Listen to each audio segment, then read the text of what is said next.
scorned by the scientific community, the UFO phenomenon has captured popular imagination.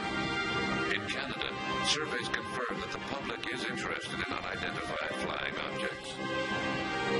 In the United States, dozens of books on the subject are published each year, and Hollywood generally comes out with at least one film per season. The U.S. has the largest UFO group in the world, called MUFON, the Mutual UFO Network. Its members gather every year at the International UFO Symposium. Webmaster for the internet site UFOcity.com and co-author of Left at Eastgate, Peter Robbins is a well-known New York artist. He is quite familiar with the community of UFO hunters. We are a wildly varying lot of people. We are as different as any random section of society, I think. What unites us is an intellectual curiosity, maybe a little bit of a spirit of adventure. Most of us like digging either allegorically or in a library or actually in the field. Most of us are somewhat idealistic, which usually means we're somewhat naive. They are obviously motivated by a desire to try and understand what's happening. Often, when you scratch beneath the surface, you find a desire to believe in the existence of extraterrestrials. Behind their impartial front, we can see their desire to believe. We actually are interested in the truth about something that is a genuine mystery. Some of us have PhDs in the natural sciences. Many of us have backgrounds in the arts, and we come to it from a creative sensibility. It is precisely this eclectic attitude that has greatly contributed to tarnishing the reputation of the UFO community. As soon as a UFO is observed, UFO hunters find themselves shoulder to shoulder with journalists at the site where it was observed, both trying to make the most out of it. One camp sees it as a great news story, while the other camp sees an opportunity to talk about their wild theories, worldwide cover-ups, alien abductions, or a threat of an alien invasion. Comments made by serious researchers often become buried in the tall tales which attract the media. Caught up in this three-ring circus of ideology, it is not surprising that over the years, UFO hunters have gained the reputation of attracting crackpots. Like many fields of research or natural interest, we as a group have grown somewhat more sophisticated over the years. We have seen more frauds. We have seen more genuine, remarkably important breakthroughs in research. We are a bit better organized. We are maybe a little bit more respected by the general population, but not so much. Over the years, UFO groups have been forced to evolve according to the interests of their members. Their interest is often tempered by the events themselves and by pressure from the media. UFOs are not the same today as they were years ago. To better understand this evolution, we have to go back to the Kenneth Arnold affair in 1947, which spawned the expression, flying saucer.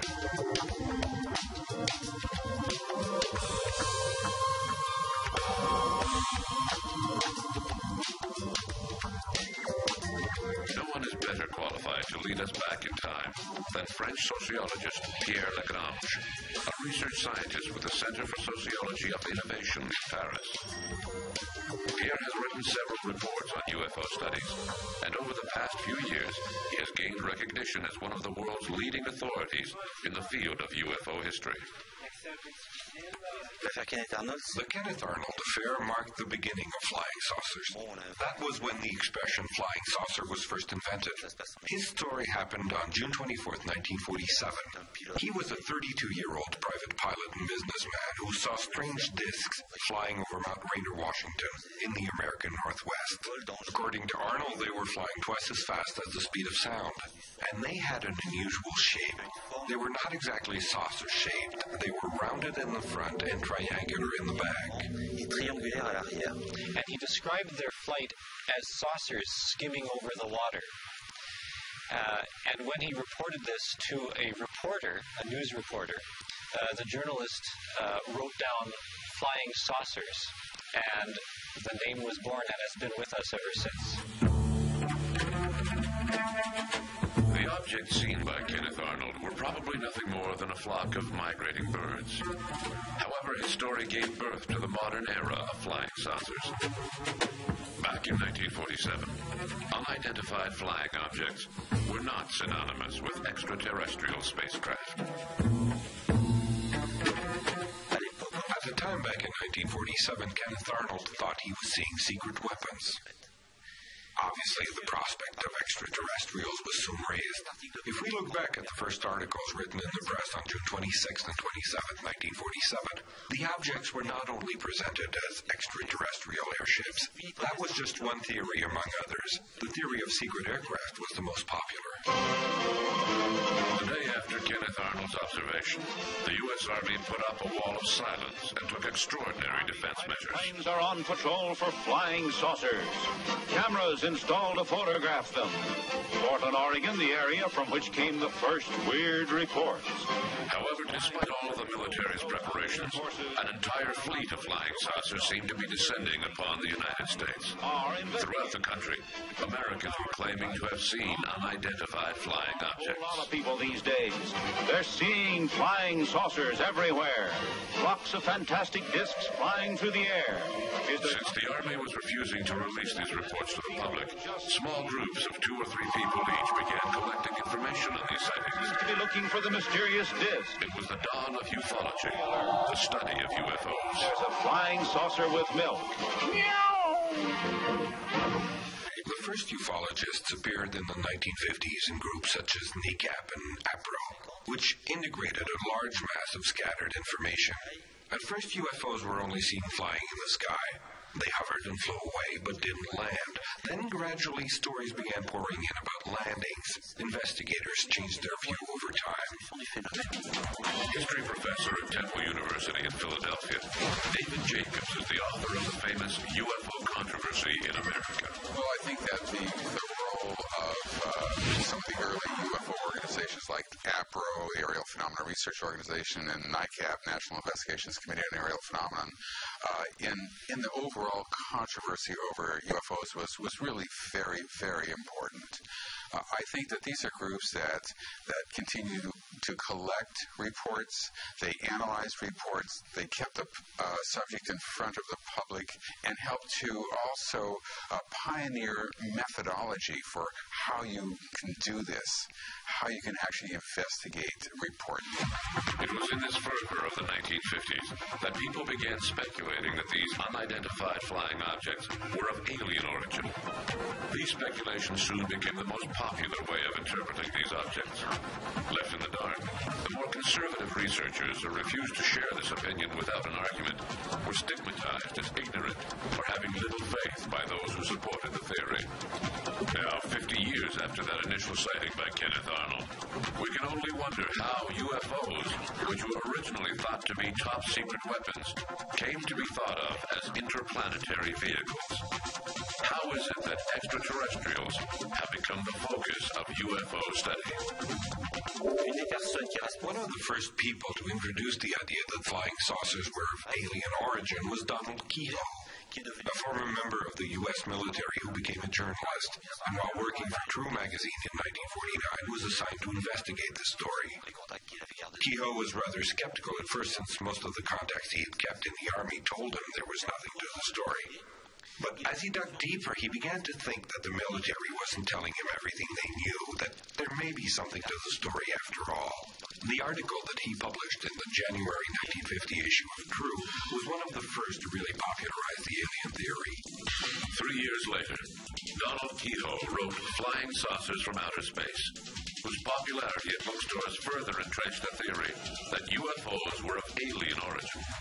From there on, lines were drawn between those who believed in extraterrestrials and those who didn't.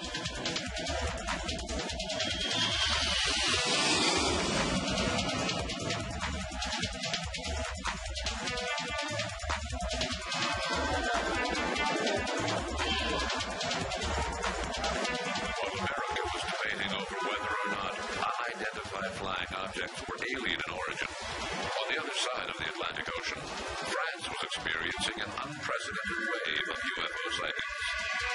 Up until then, UFOs were just strange things flying around in the sky.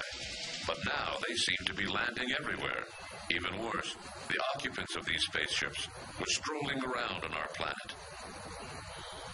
One of the most striking stories happened to Marius Deville from Carouble in northern France on September 10th, 1954. I heard my dog barking, and it didn't sound normal to me. At first, I just ignored him, but then I decided to go see what he was barking about. I came over here, and I saw two men, or rather, two beings. How far away were they? They were on the other side of that road there, about 12, 15 feet away. Can you tell us what they looked like? They were pretty small. I'd say about 3 feet tall. So your flying saucer was over there. How did it leave? Well, it went straight up about 150 feet. Straight up like that? Well, that's when it changed into a ball of fire and headed east. In the 1960s, a whole new generation of investigators appeared on the scene, like John Keel, who wrote an entire series of books. He also investigated matters that did not seem to interest other people. He examined things that were outside of the box, things that seemed UFO-related, but which were still on the fringe. With investigators like John Keel, it wasn't just a matter of aliens visiting us in their flying saucers. Keel's perspective was much larger and more complex, touching on both ecology and the occult, with phenomena that might be linked to our basic human nature. Some people proposed psychological theories for his phenomena. Keel was now in the area of parapsychology, where things were happening to our society other than simple visits by extraterrestrials. Thanks to John Keel, a movement began in the late 70s that included both the UFOs and paranormal phenomena by people who took an interest in these things. They believed that the phenomena were closely linked to the witnesses. The 1970s was also when the U.S. Air Force lost interest in UFOs. In parallel with the work being done by John Keel, other researchers joined the cause, often from university backgrounds, filling in the void left by the military. In the 1970s in particular, after the Air Force in the United States stopped its Blue Book, Project Blue Book, what happened is that it was almost like people were finally free to come out in the open. Those who were brave could come out in the open, and they could now begin to talk about UFO research, do it openly, work together. That's why Alan Hynek formed the Center for UFO Studies in 1973. We had a scientific advisory board of fairly distinguished scientists, and this went on. There was a flowering of very serious UFO research in the 1970s, and it began in the 1960s. It lasted some into the 1980s to a certain extent, but several factors intervened. Not Roswell, not necessarily abductions, other problems like lack of funding, again, like the fact that no progress was being made. The lack of concrete results led some ufologists to question their beliefs, and they divided into two camps. In the late 1970s, something interesting happened in ufology. Criticism began to come from within. Skeptics had been regarded as rationalists who knew nothing about the UFO cases. Now the situation began to change, and longtime believers who had felt strongly about the subject for years began to say, we don't believe in them anymore. In 1977, French ufologist Michel Monnery wrote a book called What If UFOs Didn't Exist? According to the author, UFOs are nothing more than a misinterpretation of known phenomena. They're not real, they're only a myth. There are no aliens visiting us, and there are no strange phenomena. There were just mistakes made by confused people who saw Venus, weather balloons, aircraft, the moons, and other explainable phenomena. UFO hunters were gradually becoming more aware that merely gathering witness accounts was not enough to fully understand the phenomenon. What was happening in ufology in the 1970s when the first skeptics began to appear within their ranks? It was a time when, having discussed eyewitness accounts at length, UFO researchers began to think, we need to be more scientific. There's a price to pay. We have to change our methods. It's not enough just to gather eyewitness accounts.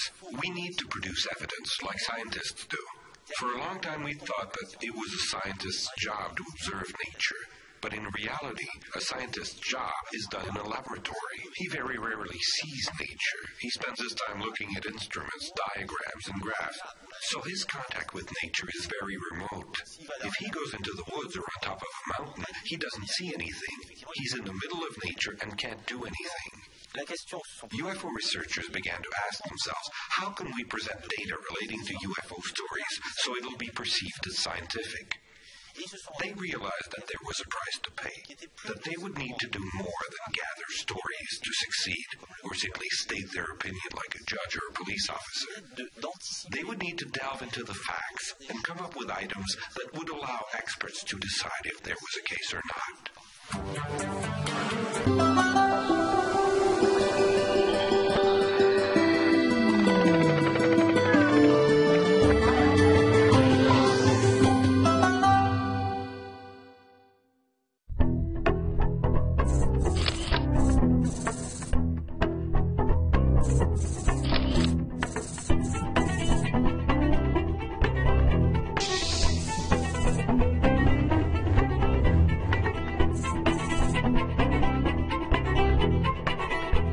Είναι γεγονός.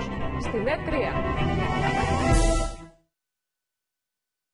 Ο Κράχτης, ένας φτωχός εργάτης, αναγκάζεται να συνδεθεί ερωτικά με μια πλούσια και μοιραία γυναίκα. Από αύριο έχουμε απεργία πίστης και δεν πρέπει να λείψει κανείς. Περιμένουμε μήνες τώρα μια απάντηση για αύξηση. Τι θα γίνει? Αυτό θα το κουβεντιάσουμε κάπως πιο ήρεμα. Τι κατσίκαμε τα εκατομμύρια και θα πω στη Λαμαρίνα μαζί σου. Αν ήσουν πιο ξύλιος θα σε πολύμε και στο χρυσάφι και θα βλέπαμε κι εμείς θεοπρόσωποι. Είσαι ένας κάτος που ξεπούλησε ό,τι είχε μέσα του για να οικονομήσει λεφτά. Ο Κράχτης. Τρίτη βράδυ στις 11 στην ΕΠ3.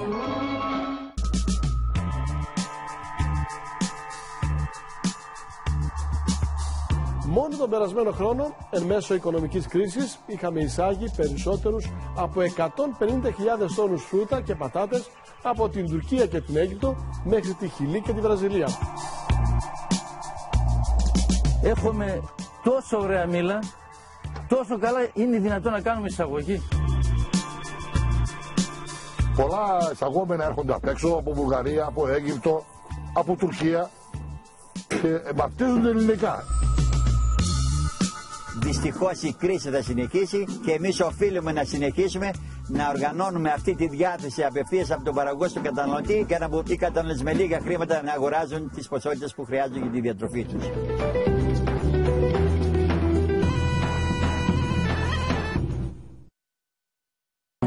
Μην χάσετε αυτή την Κυριακή στη Μητέρα Γη, την εκπομπή αφιέρωμα στους ξηρούς καρπούς και σε μια ειδική κατηγορία δέντρων, τα ακρόδρια.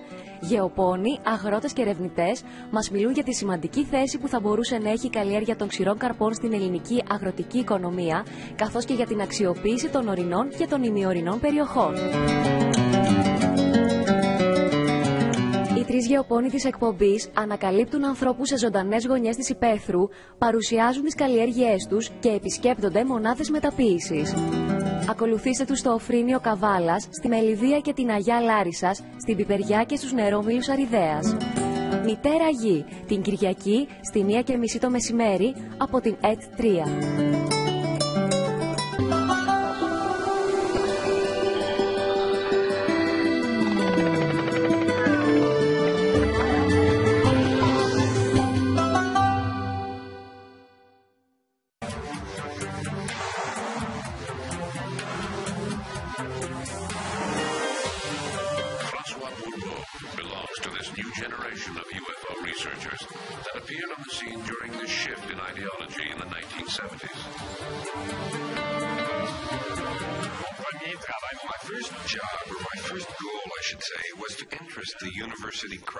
Study of UFOs.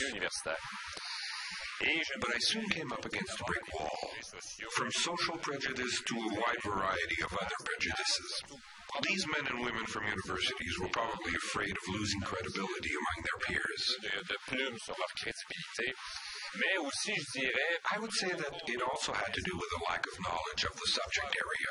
I must admit that in the field of UFO research, for serious amateurs like myself who want to dig a little deeper to understand an issue, there is a fundamental lack of funding required to do the work. There's also a lack of human resources available. And to be perfectly honest, we also have very limited access to technology that would allow us to perform rapid tests on the spot, where physical evidence appears on the ground, for instance.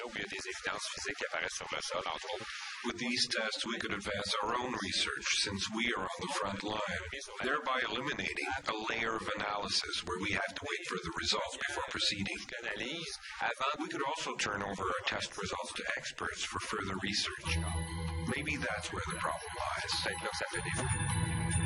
A really good example of how this lack of funding and logistics can have an impact is the case of Saint-Marie-de-Manoir, a small rural town less than 60 miles from Montreal, Quebec. At first I was sure that it was a 4x4, but when I got up and looked, I saw that it was over my neighbor's house. It was blue everywhere in the house, and there was this persistent noise in the background. I think it was something from outer space. I think they might be more advanced than us since they are coming to visit us. It was bright everywhere. I'm not sure how far away it could be seen, but it was as bright as day where I was. Several experts find this case to be particularly puzzling. UFO researchers involved in the case had to cut their investigation short, since they lacked the means to continue. François Bourbeau was one of the key figures in this affair. The incident in Saint-Marie-de-Manoir was probably one of the best opportunities in scientific terms to pursue an in-depth study of the case. First of all, there were many witnesses, and several different types of witnesses at that, including highly competent ones, such as police officers.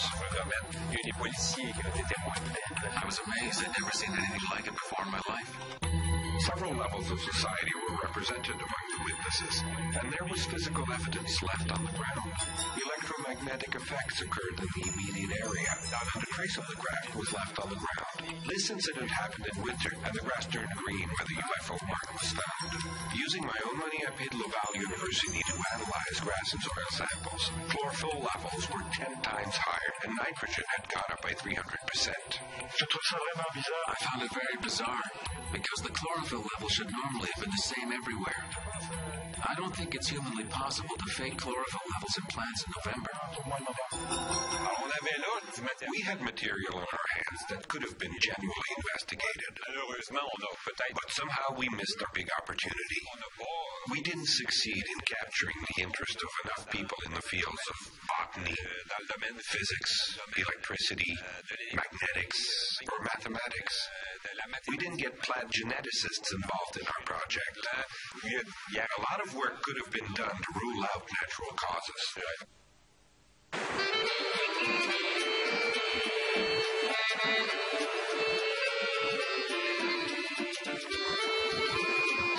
Over the years, UFO hunters have gradually divided into two separate camps. One group represents the diehards, who still believe that UFOs are extraterrestrial in origin. The other group, mainly consisting of UFO researchers, define themselves as skeptics. It appears that ufology is not the work of a single group of individuals, but rather a network of groups like in the field of science. In my view, the fact that there are skeptics does not mean that ufology has become more scientific in approach. It means that researchers are starting to think like the people they used to criticize. Nowadays, skepticism about UFOs is a matter of personal opinion, just like believing in them used to be. It's not much different. After believing in UFOs for years, they decide not to believe anymore. What effect does that have? Rationalists say finally UFO researchers are becoming more scientific, but if we look at the facts, it just isn't true. Just when things were calming down and researchers were beginning to use a more scientific approach, the controversy started back up again. After having said they exist, They were turning around and saying they don't exist. Well, saying they don't exist doesn't make you a scientist, but it does spark controversy. This controversy is not making the field any more scientific. Since each person is proceeding according to their own personal opinion, it's very easy to become a UFO researcher. You have some business cards printed and publish an article and a few newsletters. It's much harder to be a scientist. You need to have diplomas, experience, and research work that's approved by others as a group. The UFO field has been faced with two problems: frequent shifts in ideology and a lack of funding for its work.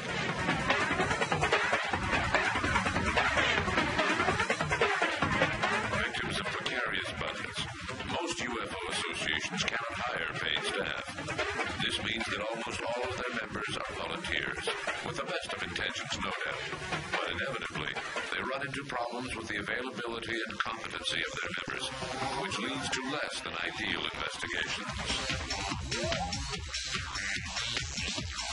Fascinated by the subject of UFOs since the mid-1970s, Antonio Unias, a writer for Fate magazine and co-author of the UFO briefing document, is quite familiar with the problems faced by UFO researchers.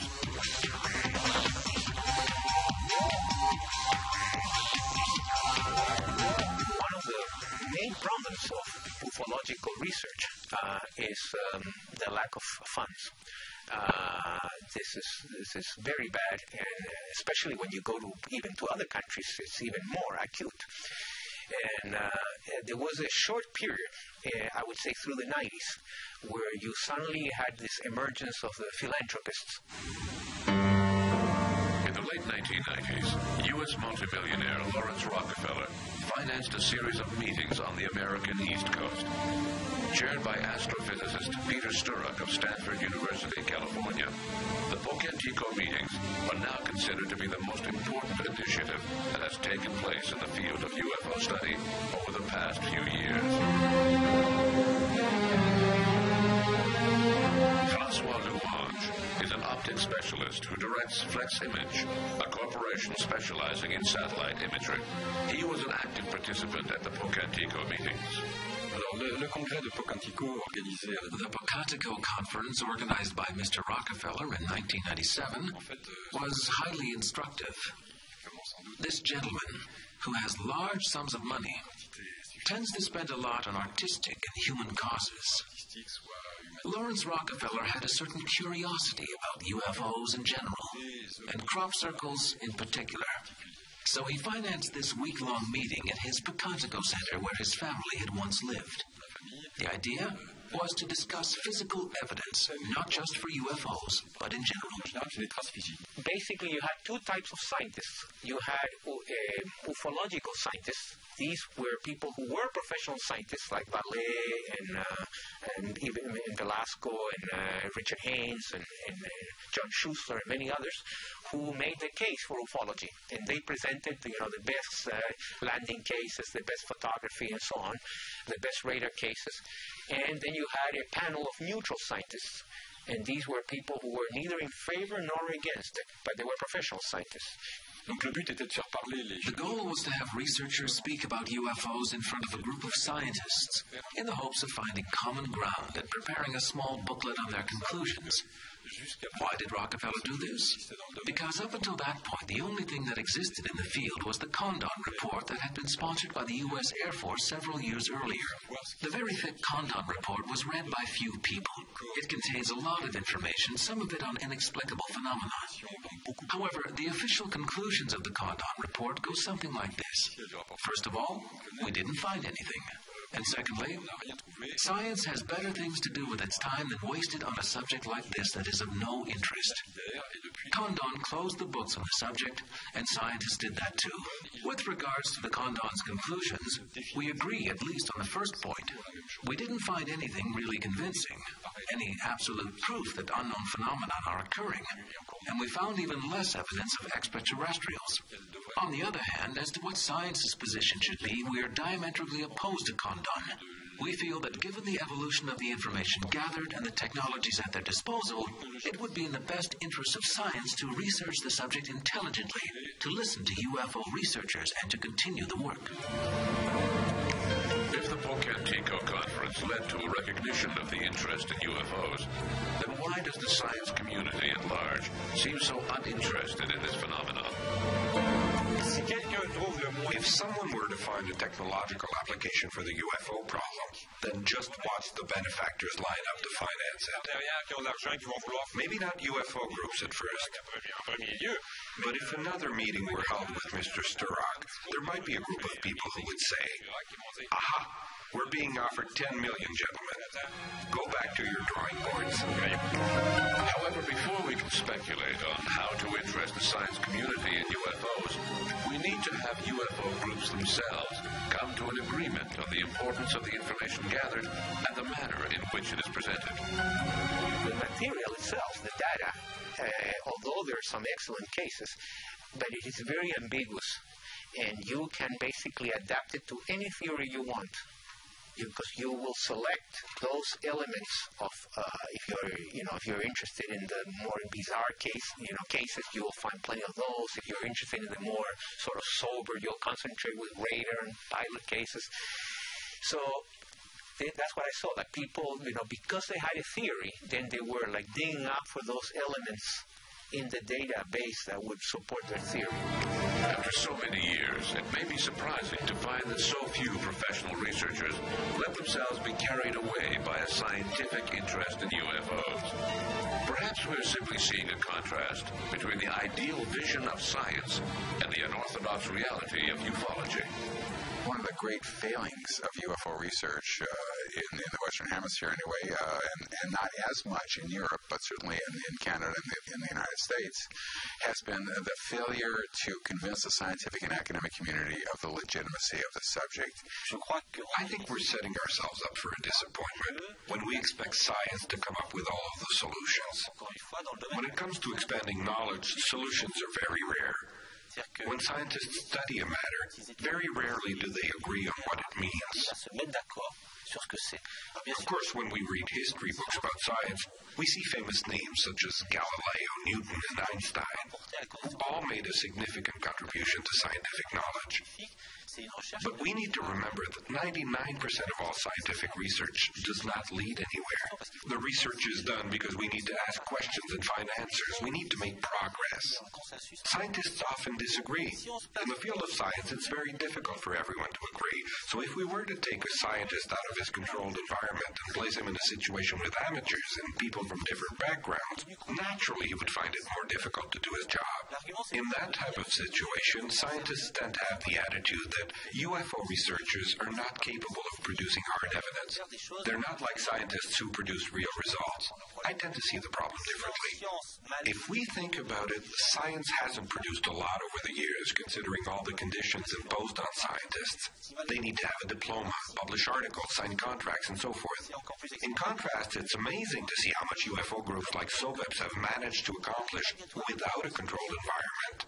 So if anything, I would say that the opposite is actually true. It's not that UFO researchers don't take their work seriously. Given the conditions under which they work, they're very serious in their approach. Perhaps we should be demanding that scientists produce a lot more than they do. A half-century after the birth of ufology, UFO hunters are still practically as far away from a global answer as they were back then.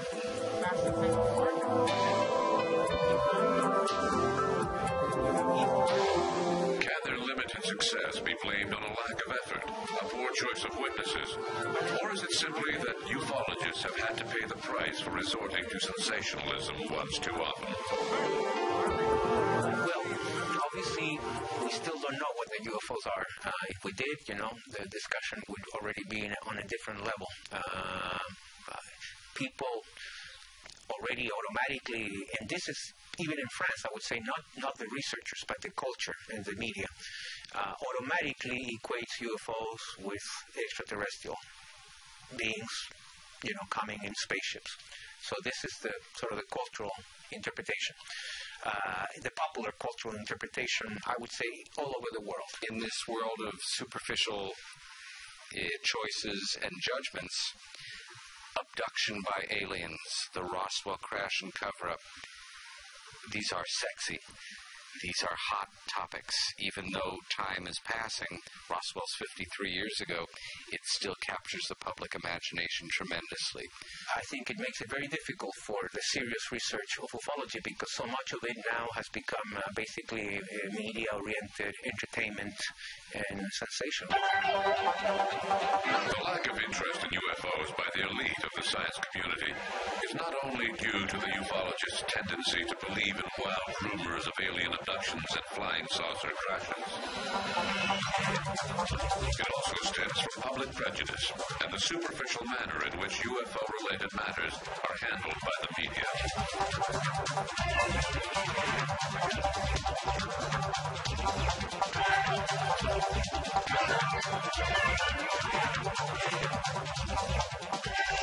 An associate member of the National Center for Scientific Research at Paris, Bertrand has written several books on UFOs, such as science fiction and flying saucers. There are several factors that come into play. On one hand, there is the unstructured research that has been done up until now by amateurs, whose standards of quality are not as high as those of the science community. On the other hand, there has been this incredible challenge to have this subject regarded not only as a serious matter, but also as something important, something worthwhile studying. This message has not yet found roots within the scientific community in France.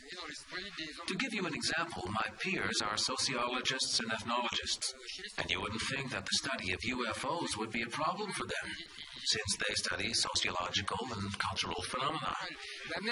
But even within these groups, UFOs are not considered to be a serious subject of study. And if a sociologist decides to study UFOs, he risks becoming a social outcast. The situation is absurd. As you can see, there is a sort of barrier, fear of cultural or philosophical rejection.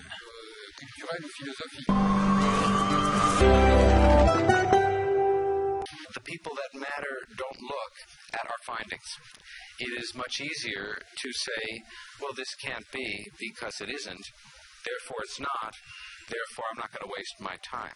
It is still informed by a great deal of ignorance, and most interesting, if you go back and you study the first reports of UFOs in the major American media, going back to the summer, the autumn of 1947 or so, you will see a pattern of reportage in major American newspapers, start with the New York Times, that continues to a degree to this day, and it usually goes like this.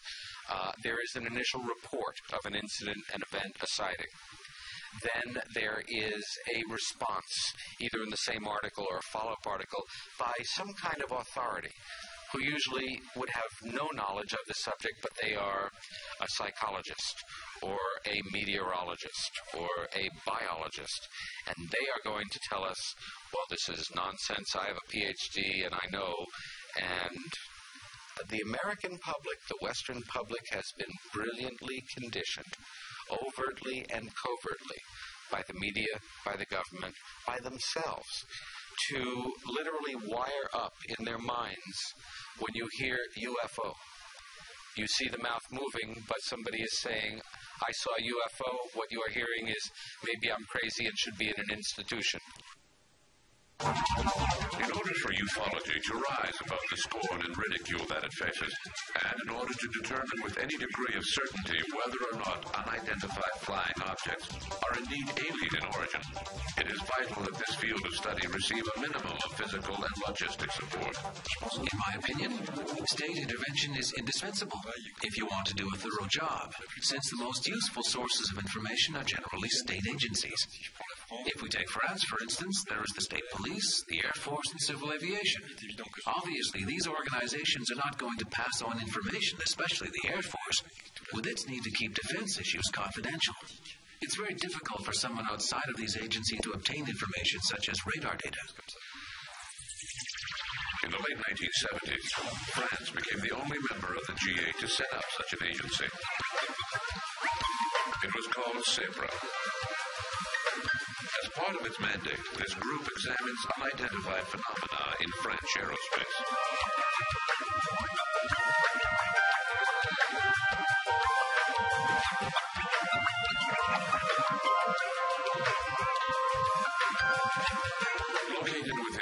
States, France's National Space Research Center, the equivalent of NASA, CIPRA has been headed by engineer Jean-Jacques Velasco for quite a few years.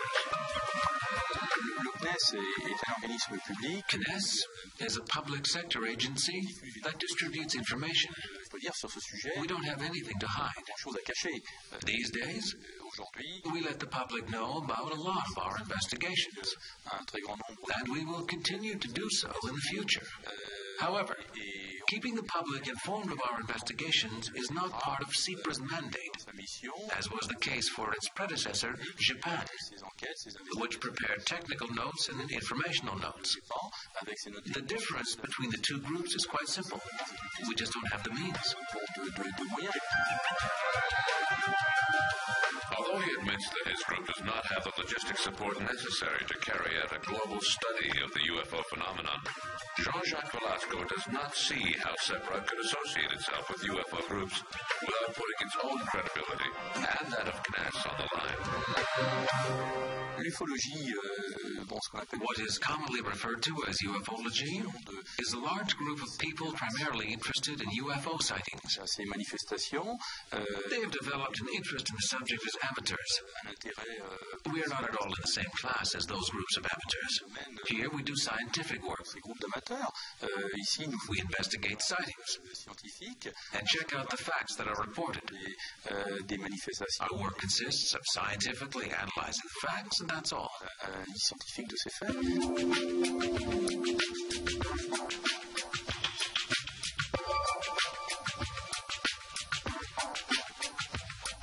Other than France, only a few countries in South America have set up official agencies to collect UFO reports, often undercover as part of their military activities.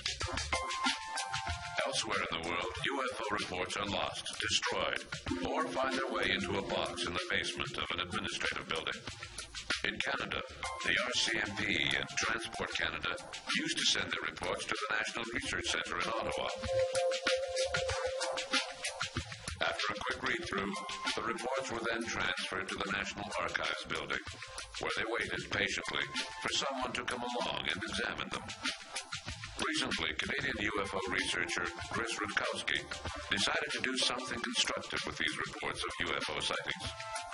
After the year 2000, an arrangement between myself and Transport Canada allows the reporting of objects seen in the sky to be made through them to me, and I produce an annual report of sighting activity to try and understand what it is that people were seeing.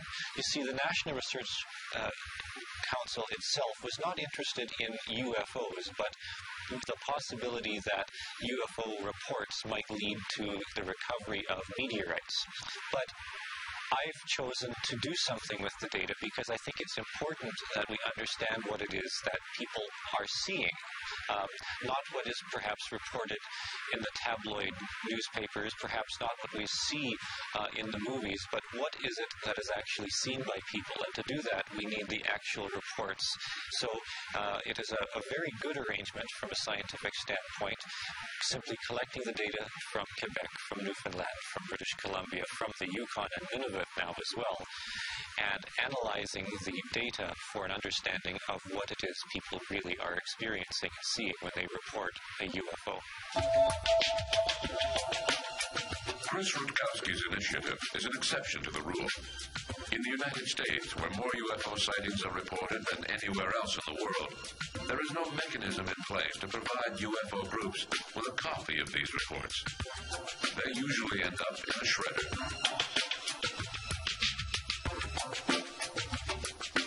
One of the things to me that puzzles me that after all these years in the United States, for instance, no single repository was created for all the files. That would have been money much better spent, and just create a central location where when the organizations go out of business, or which happens, when the leader dies or something like that, there's nothing. After 50 years of UFO research, how can we best sum up the results? Researchers, for the most part amateurs, have still not succeeded in rallying the science community to their cause. Living on the edge, they are constantly faced with prejudice. For the time being, UFO hunters continue their pursuit, navigating through strange worlds in the search for evidence to support their theories. Beyond the rhetoric of UFO groups, it is clear that if scientific institutions were to undertake a serious study of UFOs, they would not make long philosophical speeches on the wonders of science. They would proceed methodically, impervious to the war of words being waged by UFO groups. The Americans need more of the sociological theory and the Europeans need less. Because in America it's not at all liked by the ufological community, who is completely committed to strictly nuts and bolts, ET, aliens, crash saucers, genetical hybrids with abductions and so on. But in Europe, with some of these groups, you go to the other extreme, where everything gets reduced to just a myth. But a myth still takes off from something, you know. Aujourd'hui, myths from North America, specifically from the United States, have swept through Europe. Researchers like Scorno, myself, and others have, well, I wouldn't exactly say that we've given up, but we're still interested, but no one listens to us anymore. Well, they still listen to Pierre Lagrange, who seems to be able to find ways to make himself heard. But no one really listens to us anymore. They're only interested in those myths from the United States. There's another factor that's also been coming into play: the Internet. As a professor, I have several students who are interested in UFOs, but they know nothing of all the serious research that was done on the subject. When they hear the expression flying saucer, they immediately think of the American myths and all of the information circulating on the Internet. To summarize, when I was 25 years old, UFOs were things flying around in the sky. We would go into the field to observe them. These days, young people look up information on the Internet. That's why I'm a lot less interested now. It's become a sort of virtual reality.